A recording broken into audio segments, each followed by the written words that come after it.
d'origine génétique.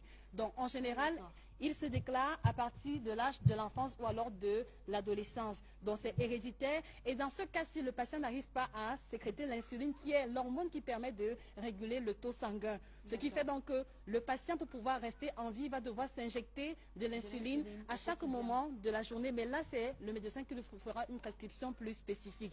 En deuxième type, on va avoir le diabète de type 2, qui est une maladie davantage liée au style de vie et qui concerne davantage les personnes qui sont en surpoids et qui ont un certain âge, qui ont une alimentation un peu déréglée. Ouais. Donc, il est caractérisé par une résistance diffuse des muscles, du tissu adipeux et du foie à l'action de l'insuline. Donc ici, il y a production de l'insuline, mais les muscles du foie et les autres parties du corps ne reconnaissent pas cette insuline-là. Donc c'est un peu comme s'il n'y en avait pas. Ouais. Et on va avoir le troisième type qui est le diabète de type gestationnel, qui est un état d'intolérance au glucose apparu au cours de la grossesse. Mais pour les femmes qui n'ont pas d'antécédents de diabète, donc vous pouvez être là comme ça, papa n'a pas de diabète, maman n'en a pas, mais au cours de votre grossesse, généralement à partir du 4e mois, on vous diagnostique un diabète de type gestationnel. Celui-là également est lié à l'alimentation et au style de vie. Donc il touche près de 46% de femmes.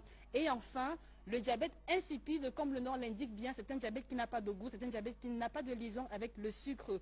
Dans ce cas précis, il y a déficience de production de l'hormone antidiurétique, c'est-à-dire l'hormone qui régule la production de liquide.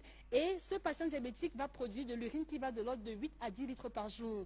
Mais lorsqu'on va faire le test de glycémie sur les urines, il n'y a pas de sucre dans les urines en question. Donc voilà, chers téléspectateurs, les 4 grands groupes de diabète. D'accord, alors on a compris que le diabète, il peut être héréditaire ou alors il peut être lié carrément à notre alimentation. Oui. Mais je voudrais que vous rappeliez un peu à quel moment est-ce que, quand on fait la glycémie à jeun, quel est le chiffre qui doit nous interpeller? Voilà, je disais tantôt que le taux de glycémie sanguin à jeun est de l'ordre de 1,26 g par litre sanguin à jeun. Mais maintenant, si on prend la glycémie à n'importe quel moment de la journée, il ne devrait pas aller au-delà de 2 grammes par litre.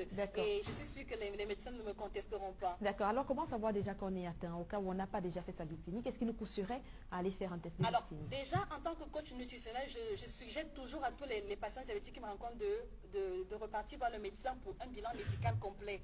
Parce que ce n'est qu'après que le médecin ait fait est prescrit ou alors fait le diagnostic qui s'impose que je prends le relais après. Donc, en général, même, je me sers du dossier médical avec tout ce que le médecin a mentionné à l'intérieur pour prendre en charge le patient diabétique. Donc, mon expertise ne va pas au-delà. D'accord. Ok, vous restez avec nous, Josica.